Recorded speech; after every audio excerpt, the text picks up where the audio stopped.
I believed Carter Ridge Farm would always be part of my life. The day my father looked me in the eye and said, "We sold the farm," I thought he was joking. But he wasn't. I was standing in the middle of Carter Ridge Farm, dust clinging to my boots, while the wind pushed through the cornfields like it was trying to say something I didn't want to hear. Carter Ridge Farm had been in my family longer than I had been alive. My grandfather used to say the land remembered every season, every storm, every generation that worked it. My father didn't soften the moment or lead up to it. He said it as casually as someone announcing tomorrow's forecast. "It's sold," Thomas Carter declared, loud enough for the hired hands near the equipment shed to hear. "To a developer, it's done."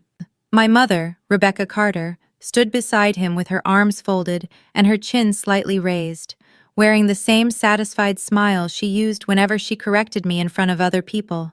Behind them stood a man in a neatly pressed button-down shirt holding a folder, glancing at his watch like our family's land was just another appointment on his schedule.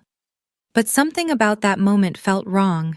My grandfather's estate hadn't even been settled yet, and I knew land like this didn't just change hands overnight. What my parents didn't realize was that I wasn't about to walk away from the place my grandfather trusted me to protect. Because before that week was over, I was going to uncover paperwork they thought no one would ever check. And when the truth finally reached the county records, everything they had planned started to fall apart. I didn't shout. I didn't ask why with a trembling voice. I simply blinked once and spoke. "You sold it while Grandpa's estate hasn't even been settled." My father's eyes narrowed as if I had just insulted him rather than pointed out a fact. "Your grandfather is gone," he snapped. "This land was always ours to deal with. You should be grateful we even told you." My stomach tightened, but my voice stayed steady. "If it's yours to deal with, show me the probate file number." My mother's smirk widened. "Listen to her," she said, turning toward the man with the folder as though I were entertainment. "Always acting like she's the judge." I looked directly at him. "Who are you?" He hesitated before offering a rehearsed smile. "Daniel Pierce," he said, "from Redwood Horizon Development. We're excited to bring new housing and jobs to Silverbrook County." He said it like he was doing us a favor. My father shoved a stack of papers toward my chest, hard enough that I had to step back. "Sign," he said, "and stop acting entitled." I didn't take them right away. I let the papers hover between us for a moment. "Sign what?" I asked calmly. My father's lips twisted. "An acknowledgement. Consent. Whatever the lawyers called it. You don't own anything here, but this makes the process easier." My mother leaned slightly closer, her voice sweet, but edged with something sharper. "You don't own anything here," she repeated, like she wanted the words to sink into the dirt beneath our feet. My throat tightened, not because I believed her, but because I remembered what my grandfather Arthur Carter had told me one summer after I came home from college. I had found him sitting on the porch with a ledger and an old manila envelope resting on his knee. "Someday," he had said, tapping the envelope, "you'll need proof. People start acting different when land turns into money."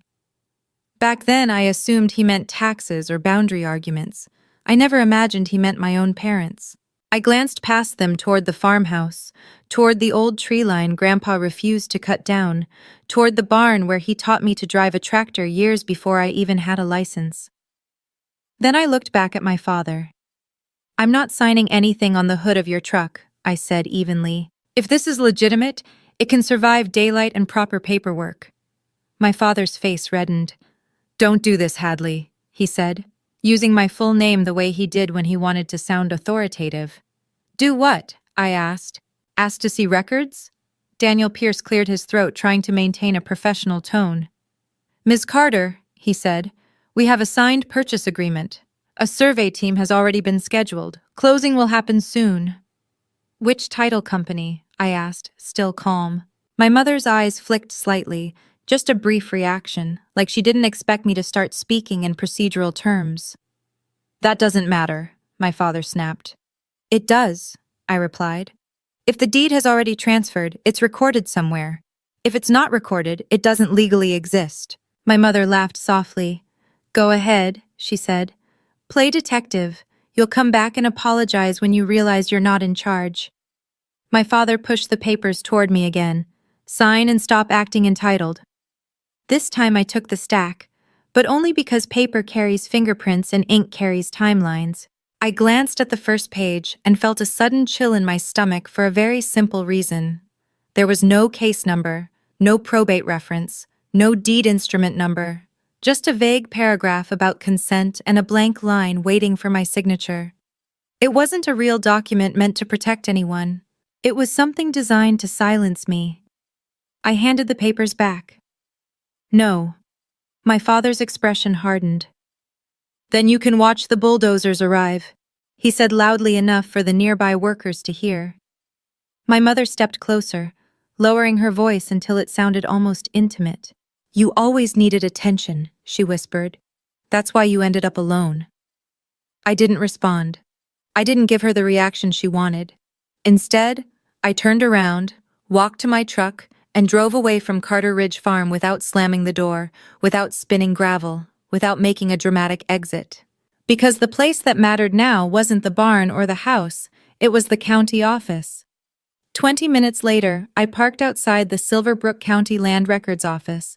The building looked exactly like every government office in America, quiet, slightly outdated, and carrying that faint smell of toner and old paper.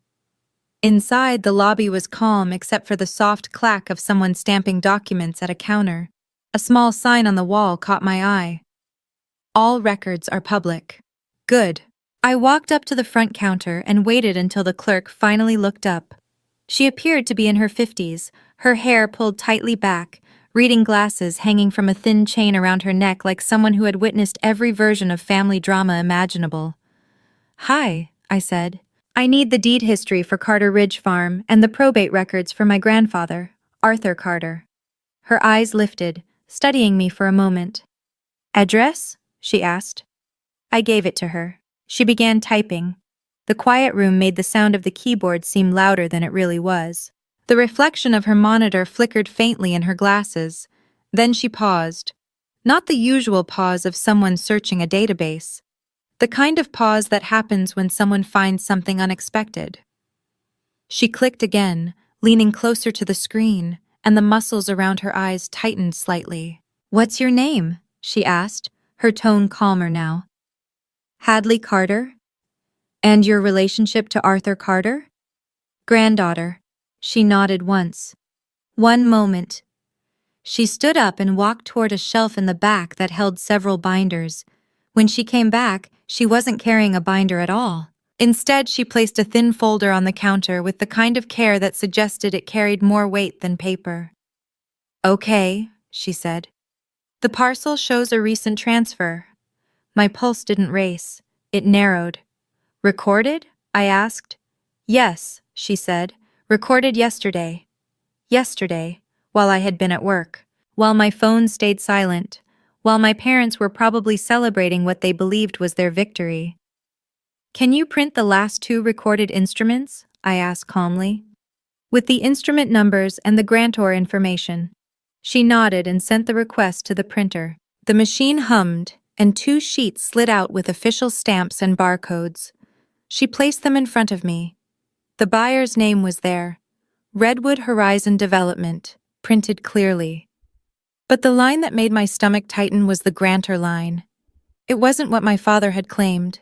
It didn't list Thomas Carter or Rebecca Carter. It said, Estate of Arthur Carter. I kept my expression neutral. There's an estate transfer, I said quietly. Where's the probate case? The clerk clicked again and frowned slightly. That's the problem, she said. What problem? She turned the monitor slightly away and began typing faster, searching another system.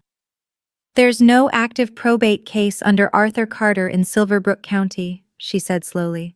Nothing filed here. My hands felt cold. Not panic, clarity. So how was estate property transferred? I asked. The clerk stared at the screen again. She scrolled once, then stopped. Her lips parted slightly like she had found something she didn't like. There's an attached packet, she said. Older scan. She clicked again. A small window opened on the screen. A folder icon appeared with a simple label, Scanned Packet. The clerk's entire expression changed. like the air in the room had suddenly grown heavier. She didn't print anything yet. Instead, she leaned closer to the monitor and then leaned toward me, lowering her voice so the other people at nearby counters couldn't hear. "Miss Carter," she whispered. "This was never filed, and it changes who owns the farm." For a moment, I didn't move, not because I didn't understand, because I understood perfectly. If there was a will inside an old scanned packet that had never been filed, then my parents hadn't just sold land. They had outrun the truth, on purpose. I leaned slightly closer, keeping my voice low. "Print it," I said. "Certified copy if possible." The clerk hesitated. Her nameplate read, Janet Holloway. She looked like someone who had watched paperwork tear families apart more times than she could count. "I can print what's scanned," Janet said carefully. "But I can't give legal advice." "I'm not asking for advice," I replied. "I'm asking for records, and I'd like the deed history certified." She nodded once. Then she did something I didn't expect. She angled her monitor slightly away, clicked twice, and opened a panel I hadn't noticed before. An internal access log. "Before I print this," she said quietly, "I need to check if this packet was accessed recently." My chest tightened. "Why?" "Because when something disappears and then suddenly appears attached to a transfer," she said, scrolling slowly, "it usually means someone already knew it existed." Her eyes narrowed as she read, then she stopped. Her lips parted slightly, and she glanced up at me for half a second, just long enough to tell me the answer mattered. "It was opened yesterday," she said softly. "By who?" Janet clicked again. The log populated with a name. Not mine. Not my father's. My mother's. Viewed by Rebecca Carter. Time-stamped yesterday morning, less than an hour before the estate transfer to Redwood Horizon Development had been recorded. My throat went cold, but my voice stayed steady. "So she came here." Janet nodded once. "She used the public terminal under her ID for a records request. That creates a trace." A trace. The best kind of proof. Janet straightened. "I'm going to get my supervisor," she said. "If this is a deposited will packet, copies have to be handled differently." She disappeared through a door behind the counter. I stood there holding the 2 printed deed records, staring at the line that read, "Estate of Arthur Carter," like it was daring me not to believe it. A moment later, Lucas Bennett, my husband, stepped up beside me in the waiting area. He had driven separately and must have just arrived. He studied my face. "What is it?" he asked quietly. "There's a will," I said. "And my mother opened it yesterday." His jaw tightened. "She opened it like she knew?" "Yes," I said. "She knew." Janet returned a moment later with a man wearing a gray cardigan and a badge clipped to his belt. His nameplate read, Martin Cole, Records Supervisor. He didn't smile. He didn't frown. He looked like the physical embodiment of procedure. "Ms. Carter?" he asked. "Yes." Martin glanced at Janet's monitor and then at the deed printouts in my hand. "You requested the deed history and the probate file," he said. "I requested the deed history and the estate authority behind a transfer recorded yesterday," I replied evenly. "Your system shows there's no active probate case, but there's a scanned packet labeled will that was never filed." Martin Cole's eyes narrowed slightly. "That packet," he said carefully, "appears to be a deposited will placed here for safekeeping." The words landed like a lock clicking open. My grandfather, Arthur Carter, had told me about that envelope once. He hadn't been sentimental about it. He had been deliberate. "I need a certified copy," I said. Martin nodded once. "We can certify that it is a true copy of the document stored in our deposited will records," he explained. "But we cannot certify it as admitted to probate because it hasn't been." "I understand," I said. "Please print it." Martin gestured to Janet Holloway. She opened the scanned packet and brought up the first page on her screen. A cover sheet appeared with my grandfather's name and a deposit stamp dated several years earlier. Then the will itself appeared, scanned slightly crooked, as if whoever had fed it into the machine had no idea they were digitizing something explosive. Janet pressed print. The printer ran longer this time. Multiple pages. Martin stood watching the machine as if he were guarding evidence. When the pages slid out, he gathered them carefully, added a certification sheet, stamped it, and signed it with the kind of pen that clearly belonged to his daily routine. Then he placed the packet in front of me. I didn't rush through it. I turned the first page slowly. Last Will and Testament of Arthur Carter. My eyes moved down to the part that mattered, the place where land becomes law. And there it was. Clear, direct, impossible to misinterpret. My grandfather had described Carter Ridge Farm with a full legal description. Parcel numbers, boundary lines, everything needed to prevent anyone from claiming he meant something else. Then I reached the line that changed my breathing. He left the farm to me, not shared, not eventually, to me. And he had named an executor. My eyes dropped to the name, Hadley Carter, executor. My hand remained steady, but my skin went cold as my body finally understood what my parents had been trying to bury. They couldn't sell something they never had the right to control. Beside me, Lucas Bennett leaned closer to read the page over my shoulder. I felt his breath catch. "Oh my God," he whispered. "He gave it to you." "Yes," I said quietly. Janet's voice came gently from the other side of the counter. "There's another clause," she said hesitantly, "about contests." I turned the next page and saw it. A no contest clause, language clearly written by an experienced estate attorney. The kind that makes greedy relatives hesitate because challenging the will could cost them everything. My jaw tightened. "That clause didn't stop my parents," I said softly. "It challenged them." I looked back up at Martin. "If this will was deposited here," I asked calmly, "how was the estate property transferred yesterday without probate?" Martin's mouth tightened slightly. "We record documents that meet recording standards," he said carefully. "We don't determine ownership. That's the court's responsibility." "Then what did they file?" I asked. Martin nodded toward Janet. She reopened the recorded instrument and pulled up the list of attachments. As she scrolled, her expression hardened. "Affidavit of heirship," she said. "Of course, the fastest lie in rural property law." Janet opened the document. It claimed Arthur Carter had died without a will. It listed his heirs as his son and daughter-in-law, Thomas Carter and Rebecca Carter, and stated they had authority to transfer estate property to Redwood Horizon Development. My eyes dropped to the signature block. Thomas Carter, Rebecca Carter, both notarized.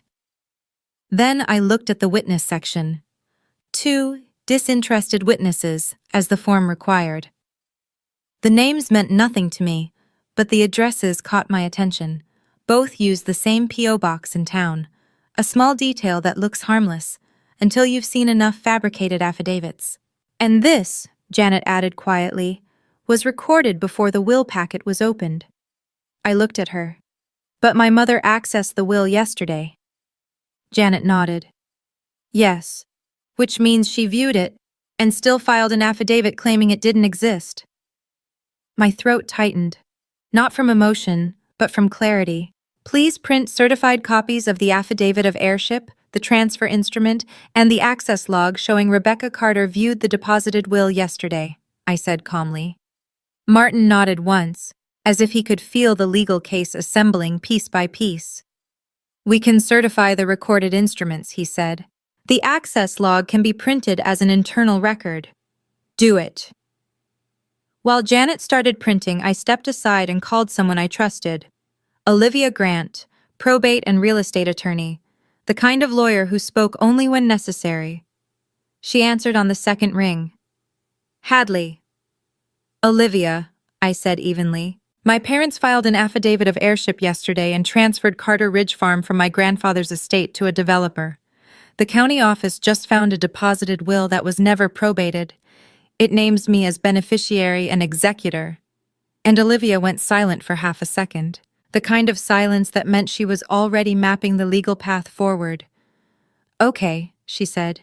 "You're filing for probate today, emergency petition, and we're recording a notice of pending action against the property." "So the developer is on notice?" I asked. "Yes. No clean title means no closing." What about stopping bulldozers? I asked. Her voice sharpened. If they attempt entry or construction, we seek a temporary restraining order, she said. But first, I need the certified will and the recorded instruments in my inbox. You'll have them in 10 minutes. Good, she said. And don't confront your parents. Let the county record and the court filings handle it. I ended the call and looked back toward the printer.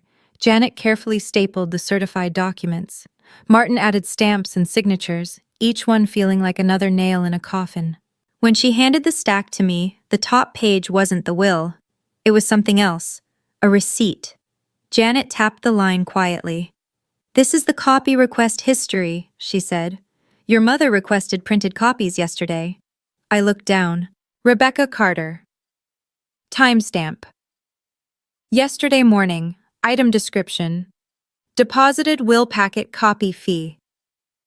I didn't react outwardly.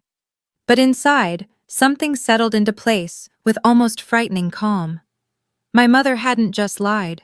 She had purchased a copy of the will, and then signed an affidavit claiming it didn't exist. Martin studied me carefully. Ms. Carter, he said quietly, you should file this will with probate immediately. The court needs to open an estate case. I'm going there now, I said. As I turned toward the probate office down the hall, my phone buzzed. A text from my father. Thomas Carter, don't make this ugly. The survey crew arrives tomorrow. Sign the papers like an adult. That message wasn't a threat. It was a deadline, and it meant my parents weren't just trying to sell land. They were racing to alter it before a judge had the chance to intervene. I didn't leave the county building. Instead, I walked down the hallway toward the probate window, the certified will packet pressed against my ribs like it was something alive. The hallway carried the familiar smell of toner, copier ink, and aging carpet. People stood in line holding folders, quietly muttering to themselves as if this place had the power to reduce entire lives to paperwork. When my turn came, I slid the packet under the glass. I need to file this will for probate, I said calmly. And I need to open an estate case today, an emergency filing if possible. The farm parcel was transferred yesterday using an affidavit claiming there was no will. The probate clerk looked young but tired, with sharp eyes that suggested she had already seen too much. She flipped through the first pages and paused when she reached the deposit stamp. This is a deposited will for safekeeping, she said slowly. Yes, I replied. And the access log shows my mother viewed it yesterday before the transfer was recorded. That sentence changed her posture immediately. Not sympathy, but procedure. Name of the decedent? She asked. Arthur Carter. She typed for a moment, then frowned slightly. There's no case on file, she said quietly, almost to herself. The estate hasn't been opened. Exactly, I said, which means the transfer shouldn't have happened. She looked back up. We don't stop documents from being recorded, she explained carefully, but we can open probate, appoint an executor, and record notice that a probate case exists. Do it, I said. She slid a petition form under the glass. I filled it out carefully. Date of death, heirs, known assets. When I reached the line asking for the proposed executor, my hand stayed steady. Hadley Carter. When the form asked whether a will existed, I checked yes and wrote, Deposited will located. Certified copy attached. The clerk reviewed the paperwork, then looked at me again. You'll need a hearing before the court appoints you, she said. We can request an expedited hearing, but that depends on the judge's schedule. I need expedited, I replied.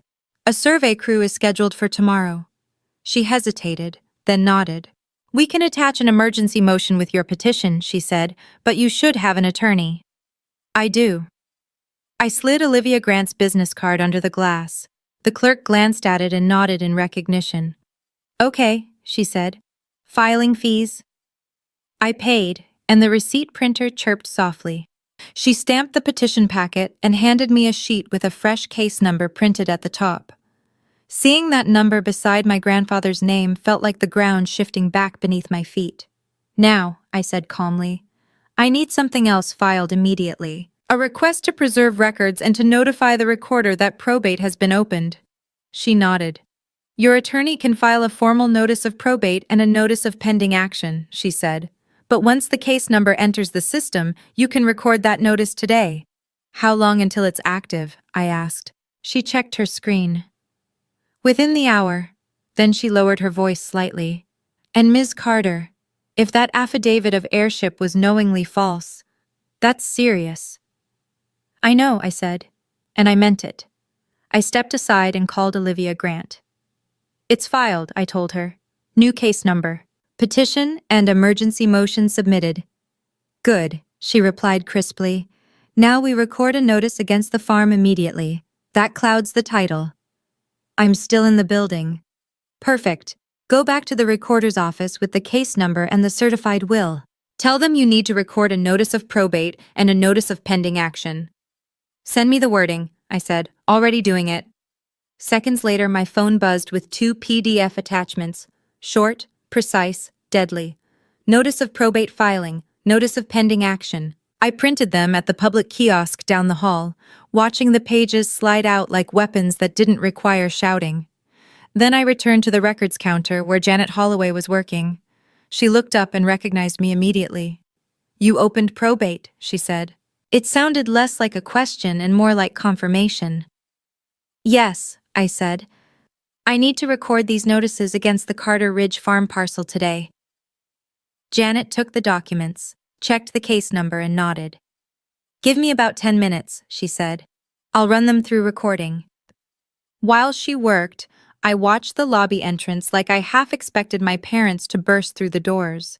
They didn't, which meant they were still confident. Confidence rarely lasts once the county starts stamping your lies into the public record. Janet returned with the recorded documents. Instrument numbers were printed across the top, barcodes along the sides, and a large official stamp that looked like the county's way of saying, "We see this." She slid them across the counter and tapped the instrument number with her pen. This is now part of the public record, she said quietly. Anyone searching the title will see that there's a pending probate action. Will it flag the transfer to Redwood Horizon Development? I asked. It won't erase it, she said, but it clouds the title. And warns them, she nodded. Warns them. That was the point. I stepped away from the counter and dialed the developer's number from the paperwork my father had forced into my hands earlier. The phone rang once before a smooth, polished voice answered, Redwood Horizon Development. My name is Hadley Carter, I said evenly. The farm parcel you believe you purchased is now subject to a pending probate action. A will was located and filed today, and a notice of pending action has been recorded. You do not currently have clean title. There was a brief pause, then the receptionist's tone tightened slightly. One moment. A different voice came on the line, measured, formal, the voice of someone trained to speak carefully. This is Andrew Whitaker, counsel for Redwood Horizon, he said. Ms. Carter, your parents represented that they had authority to transfer the property as heirs. They represented falsely, I replied calmly. They recorded an affidavit claiming there was no will. The will exists. It names me as beneficiary and executor. Your title chain now shows notices recorded this afternoon. Silence again. Longer this time. Then Whitaker spoke slowly. If what you're saying is accurate, then your parents committed fraud against the buyer. Yes. And until this matter is resolved, he continued, Redwood Horizon will not proceed with any entry or development activity. Put that in writing, I said. Another pause. Then a quiet exhale. I will. When the call ended, my phone buzzed immediately. A text from my father. Thomas Carter. You think paperwork can stop progress? The survey crew has already been paid. I didn't respond. Instead, I walked back to the probate counter and asked the question I already knew mattered. Has the emergency motion been assigned to a judge? The clerk checked her screen and nodded. Assigned, she said. But there's no hearing time yet. You may receive a call. Tomorrow morning, I murmured to myself. Too late. I stepped into a quieter corner and called Olivia Grant again. They're still sending the survey crew, I said. Tomorrow. Olivia's voice sharpened immediately. Then we pursue a temporary restraining order, she said. Tonight if possible. If the judge won't hear it tonight, We file first thing tomorrow morning and serve Redwood Horizon with notice to stop entry. I spoke with their counsel, I said. They told me they won't proceed. Good, Olivia replied. But your parents might still try to create facts on the ground. Stakes, flags, trespass signs. It's theater with equipment. For a second I closed my eyes. The image of bulldozers tearing into my grandfather's fields hit like nausea. What do I do? Drive back to the farm, she said. Do not engage them. Photograph everything. If a crew shows up, tell them there is a recorded pending action and an open probate case. Give them the instrument numbers. And if they ignore me, call the sheriff. The sheriff. Hearing that word made everything shift. This wasn't just family drama anymore. It was land theft documented in paperwork. I drove back as the sun started sinking behind the fields. The landscape looked exactly the same, but something inside me had changed. My hands stayed steady on the wheel, but my chest carried a quiet tension. When I turned onto the farm road, I saw fresh stakes along the edge of the front pasture, thin wooden markers with bright flags, survey preparation, and tied to the gate was a brand new sign. No trespassing. Property under contract. My father stood near the gate like he had been waiting for me, arms folded, wearing that same smug expression. My mother leaned casually against his truck, smiling as if she admired the new sign. My father lifted his chin as I stepped out of the truck. You came back, he said. Ready to sign like an adult? I didn't raise my voice. I pulled the recorded notice receipt from my folder and held it up. There's a probate case now, I said calmly, and a notice of pending action recorded against the parcel. Your affidavit claiming there was no will is false. My mother's smile didn't disappear. It sharpened. That won't stop tomorrow, she said softly. The survey crew arrives in the morning, with a sheriff. My stomach tightened, but my voice stayed level. The sheriff doesn't escort fraud. My father's eyes narrowed. Watch. Then my phone buzzed. An unknown number. A voicemail notification appeared immediately, almost as if it had been left on purpose. The preview text appeared across my screen. Miss Carter, this is the sheriff's office. We received a complaint that you're trespassing on Redwood Horizon property. I didn't rush to return the call. Instead, I stood at the gate while that no trespassing sign flapped in the wind and played the voicemail out loud so my parents could hear it. My father's mouth curled into a smug half-smile. My mother's eyes stayed bright with satisfaction. I looked at them calmly. You called the sheriff on me. My father shrugged. You're trespassing, he said. Redwood Horizon property now. I didn't argue the claim. I argued the record. I called the sheriff's office back and kept my tone steady and professional.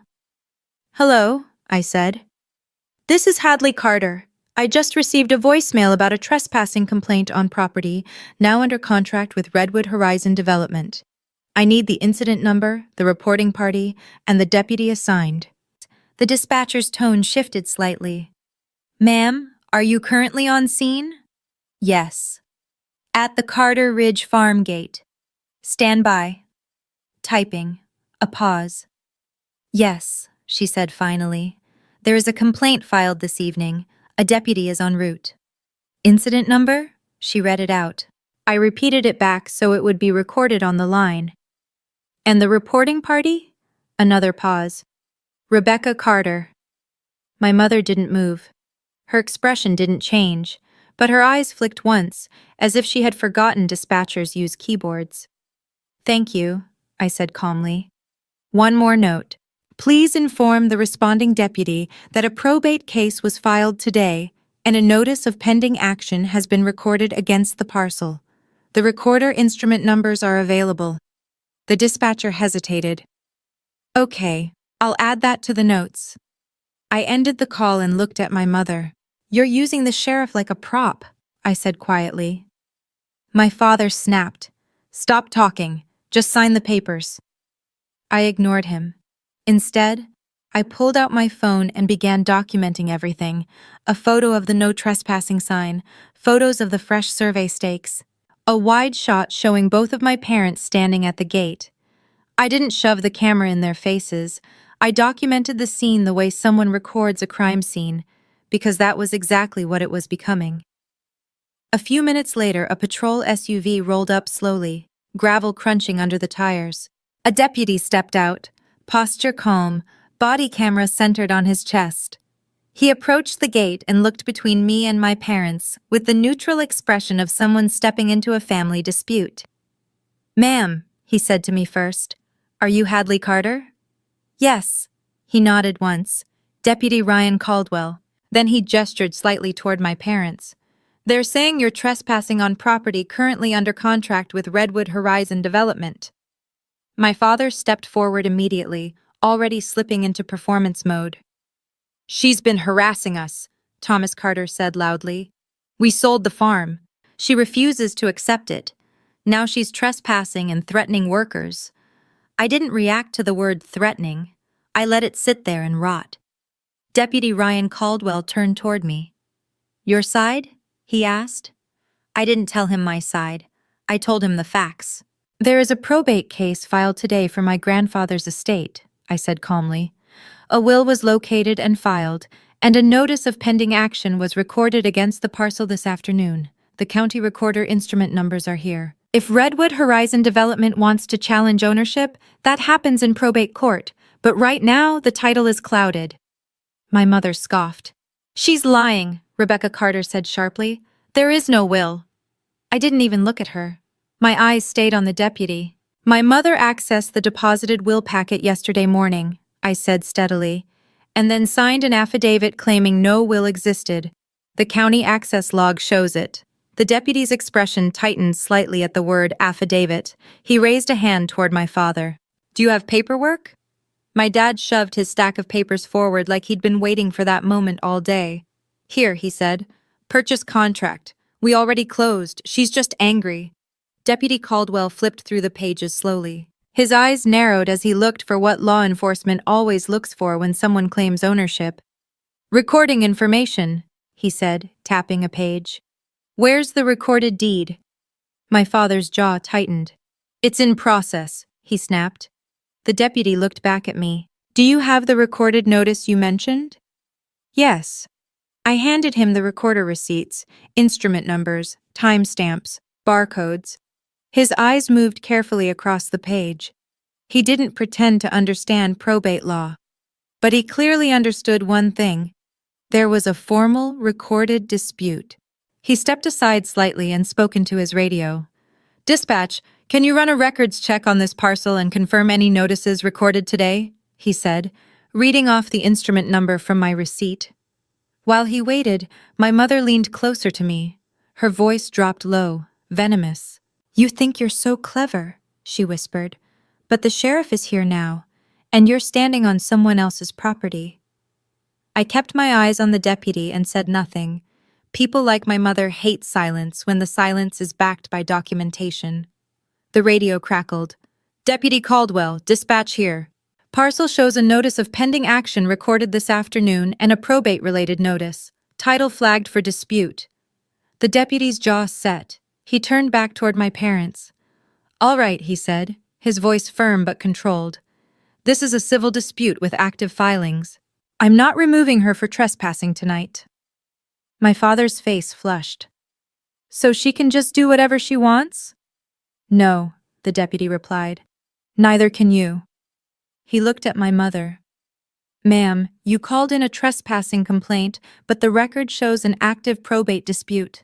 If you want to resolve ownership, you do that in court." My mother's voice rose sharply. "She's harassing us!" Deputy Caldwell didn't blink. "Then you request a protective order," he said. "You don't weaponize a trespass complaint when the title is already flagged." My father tried another angle.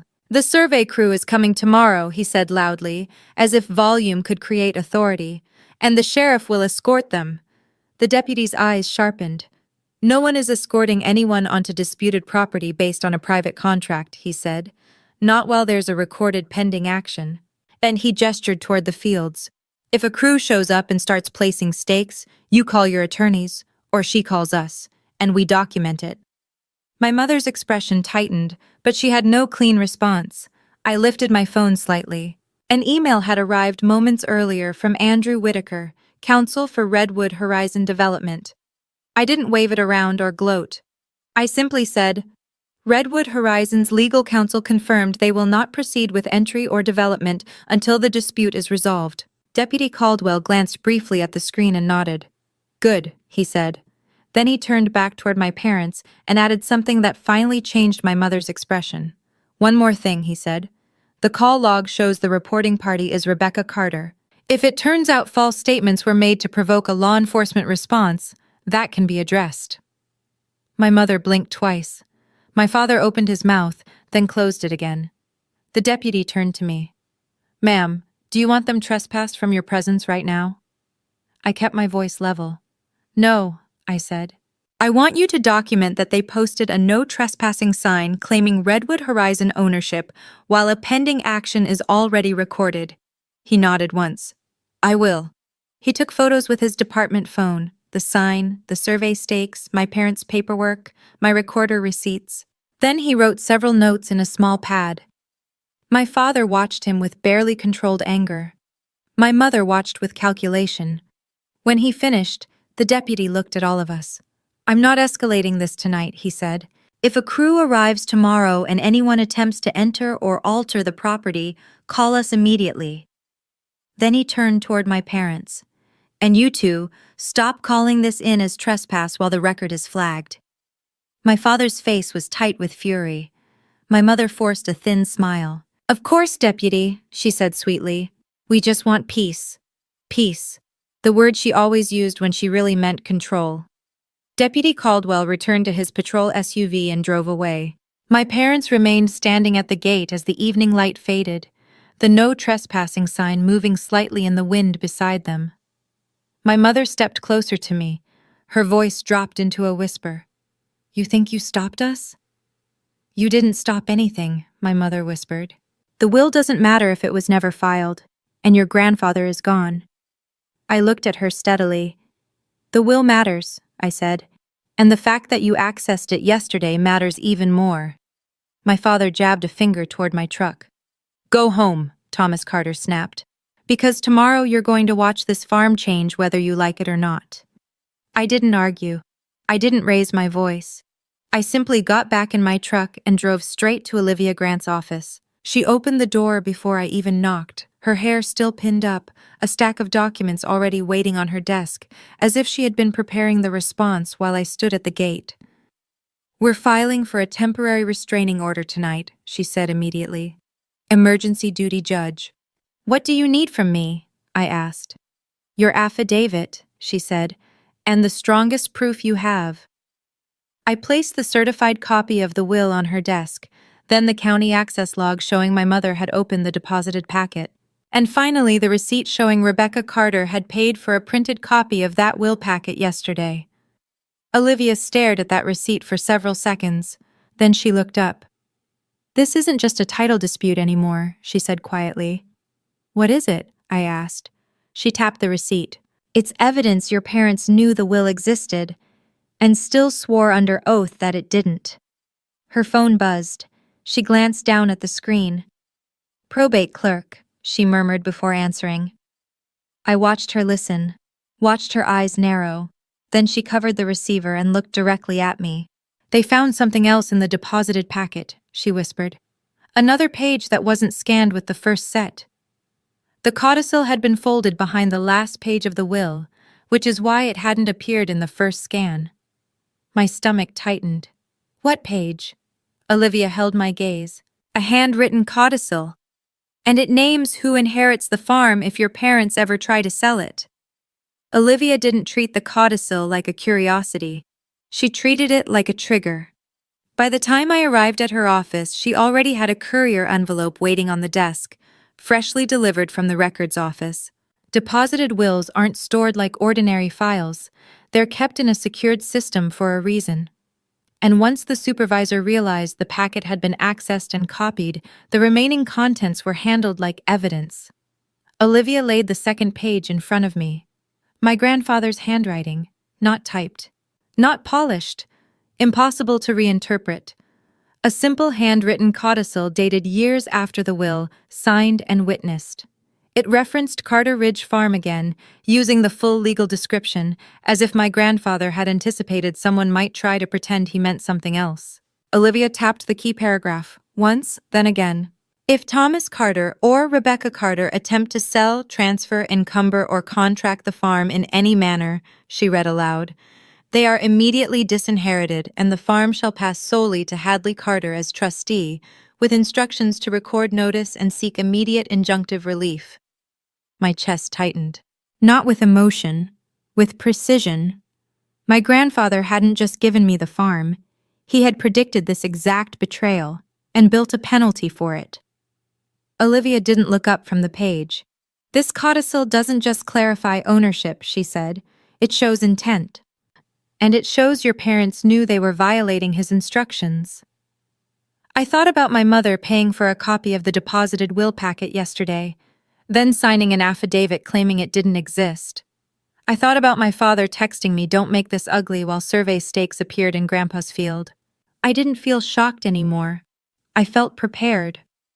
That night, Olivia filed the emergency request with the duty judge. Not a dramatic courtroom scene, just an after-hours filing, a clerk processing paperwork, an electronic timestamp, and a judge who clearly had no patience for family theatrics. We joined the hearing through a video call from Olivia's office. The judge appeared on screen from chambers, tie loosened, reading glasses low on his nose.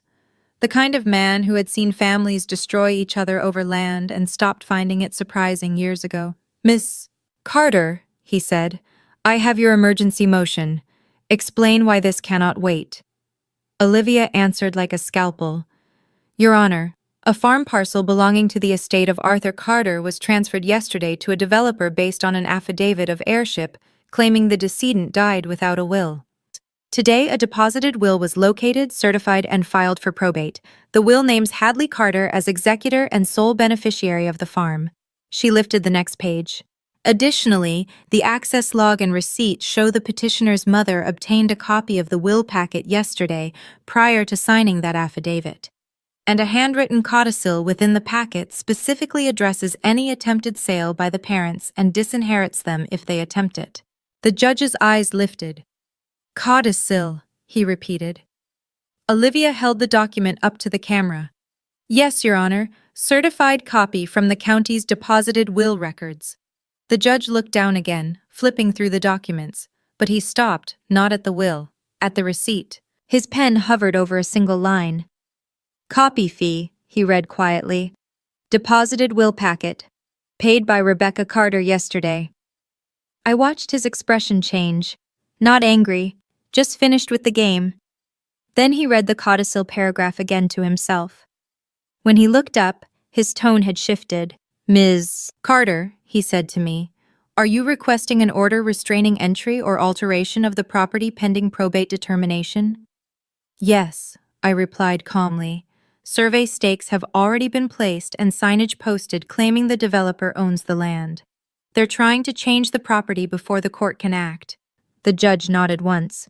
"And the developer's counsel?" "They indicated they will not proceed," Olivia answered. "But the parents continue representing authority over the land and have already involved law enforcement." The judge held our gaze. "Then I'm not relying on anyone's goodwill." He glanced down one final time, then spoke the sentence that changed the next day. "I'm granting a temporary restraining order. No entry by the developer, no survey work, no grading, staking, or alteration of the property pending a hearing. I'm also ordering that the parents cease representing authority over the parcel. Any violation will be treated as contempt." Olivia simply said, "Thank you, Your Honor." But the judge added one more line, and it landed heavier than the rest. "I'm directing the clerk to forward the affidavit of heirship and the will access receipt to the district attorney for review. Because if the affiants obtained the will and swore there was none, that is not a mistake." That night, the order was served electronically and in person. Olivia's process server delivered the TRO to my parents' house. Andrew Whitaker received it on behalf of Redwood Horizon Development. The county recorder attached the instrument number for the restraining order to the parcel record. By midnight, The public record for Carter Ridge Farm was screaming the truth my parents had tried to whisper past. Disputed, restrained, under court order. The next morning I returned to the farm before sunrise. Not to argue, to witness. The survey crew arrived just after sunrise in 2 pickup trucks, bright safety vests already visible through the windshield. Equipment cases rattled in the back. And just like my mother had promised, a sheriff's unit rolled in behind them. But it wasn't an escort. It was Deputy Ryan Caldwell again. Calm eyes. Body camera on. Notebook already in his hand, as if he had expected this moment. My father stepped forward immediately, confidence written across his face. My mother stood beside him with her arms crossed, the same posture she used whenever she believed the world owed her obedience. "The survey crew is here," Thomas Carter said loudly. "Tell her to leave." Deputy Caldwell didn't look at me. He looked at the document in his hand. "Sir," he said calmly, "I received a court order this morning." He held up the temporary restraining order. My father's expression flickered for a split second. My mother's smile tightened. The deputy read the key section aloud in a steady voice that carried across the gate. "No entry, no disturbance of the property, no survey activity."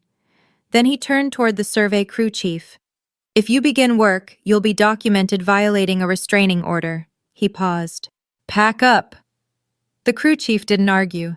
He glanced once at my parents, the look of someone silently saying, "I'm not going down for your family war," and began calling his office.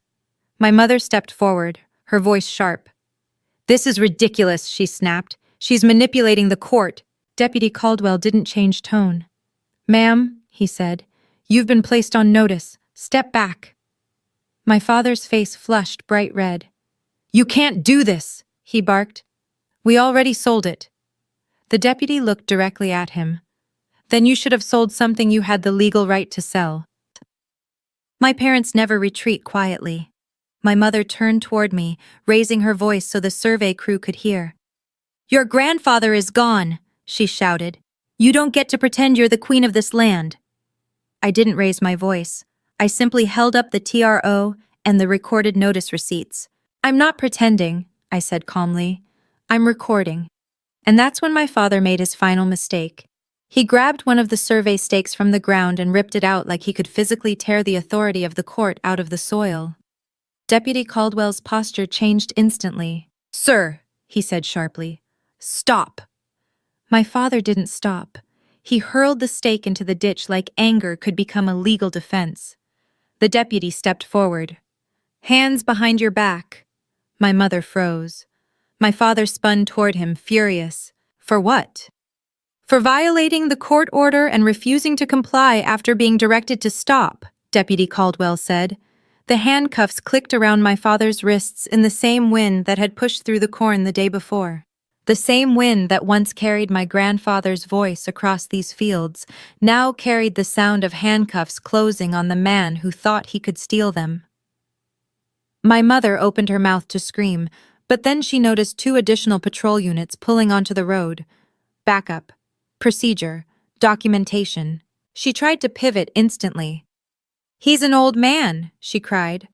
The deputy didn't blink. "He's an adult," he replied calmly. And he was warned. As my father was guided toward the patrol SUV, one of the other deputies spoke quietly to me. "Ma'am," he said, "the district attorney's office has already requested copies of the affidavit of heirship and the will access records." I nodded once. "They can have everything." The survey crew packed up and left. The developer trucks never arrived, and the farm stayed still under the morning light, almost as if the land itself had been holding its breath. Later that week, probate court moved quickly. The will and the codicil were formally admitted. I was appointed executor of the estate. The judge ordered the affidavit of heirship and the recorded transfer flagged and challenged. A quiet title action was initiated to unwind the fraudulent conveyance. Redwood Horizon Development's legal team appeared in court calm but furious, the kind of anger corporations feel when they realize they were sold a lie. They withdrew from the purchase. They demanded restitution from my parents, and they preserved every email and communication as evidence.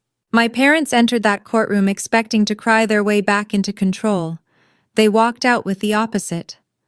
Because the judge looked at the receipt showing Rebecca Carter had paid for the will copy.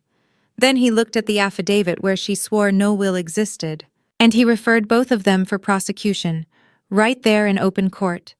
The district attorney filed charges, filing a false instrument, perjury tied to sworn statements, attempted fraud against a purchaser.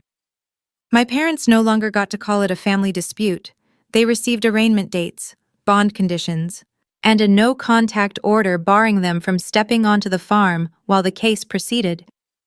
For the first time in my life, the land felt quiet for the right reason. Months later, the court restored the title to Carter Ridge Farm, and the county recorder updated the public record to reflect the probate ruling. Redwood Horizon recovered damages through civil action. The criminal case moved forward because the access logs and that single receipt made the truth impossible to deny. My father eventually served time and permanently lost the right to interfere with the farm. My mother accepted a plea agreement that included restitution and a permanent restriction from representing authority over any estate property. As for me, I placed the farm into a legal structure my grandfather would have approved of, one that made it impossible for anyone to sell it behind my back again. The corn still moved with the wind. The porch still creaked in the same places it always had. But now when I stood at the gate, I wasn't bracing for betrayal. I was standing on something the law recognized as mine. But the consequences didn't end the day the court restored the title. In Silverbrook County, truth travels faster than gossip once it becomes part of the public record. Every filing, every timestamp, every affidavit my parents signed was now visible to anyone who cared to look. The same community that once saw them as respectable landowners could now read the documents for themselves. At the feed store, conversations stopped when my father's name came up. The banker who used to greet him with a handshake across a polished desk now testified about the transfer attempt and the questions it raised. Even the county staff who had stamped those papers remembered the exact moment the access log showed my mother opening the will. My father tried to explain to anyone who would listen that it was all a misunderstanding. Paperwork confusion, lawyers exaggerating a family disagreement. But lies don't survive long once the record exists. Because the record doesn't argue, it simply sits there, stamped, filed, permanent. My mother eventually stopped coming into town altogether, not because anyone forced her out, but because every conversation eventually circled back to the same quiet question people couldn't ignore. How do you swear a will doesn't exist the day after you paid for a copy of it? The farm itself never changed. The barn doors still groaned when the wind pushed through them. The porch boards still creaked in the same places my grandfather had walked for decades. The corn still moved in long green waves when the afternoon wind crossed the fields. But something important had changed. The land was no longer vulnerable to someone with the right lie and a notarized form. It was protected, not just by the will my grandfather left behind, but by the truth that finally reached daylight. Every document they signed thinking it would bury the truth ended up doing the opposite. It exposed it. My grandfather used to say that land teaches patience. Seeds disappear into the soil long before anyone sees the harvest. What my parents planted was deception. What grew from it was accountability. And now when I stand at that gate, watching the wind move across the fields, I understand something my grandfather knew all along. The truth may take time, but once it rises, nothing can push it back into the ground. If there's one thing I want people to understand after hearing my story, it's this. The truth doesn't always shout. Sometimes it waits quietly in the records, in the paperwork, in the details people think no one will check. For a long time, I believed family meant trust. I believed the people closest to you would protect what mattered most. But this experience taught me something harder and more important. Trust doesn't replace accountability. And love doesn't excuse betrayal when the truth is written in black and white. My parents thought they could move faster than the truth. They believed that if they signed enough papers and created enough pressure, the land would become theirs before anyone had time to question it. But the truth has a strange way of surviving. Sometimes it sits in a clerk's office, Sometimes it hides in a forgotten document, and sometimes it waits for someone willing to look closely enough. I didn't win because I was louder or stronger. I won because I followed the record. So if you ever find yourself in a moment where something feels wrong, don't be afraid to slow things down and look for the truth. Because the truth may take patience, but when it finally stands in the light, it has a power that lies can never hold for long. If you stayed with me all the way to the end of this story, thank you.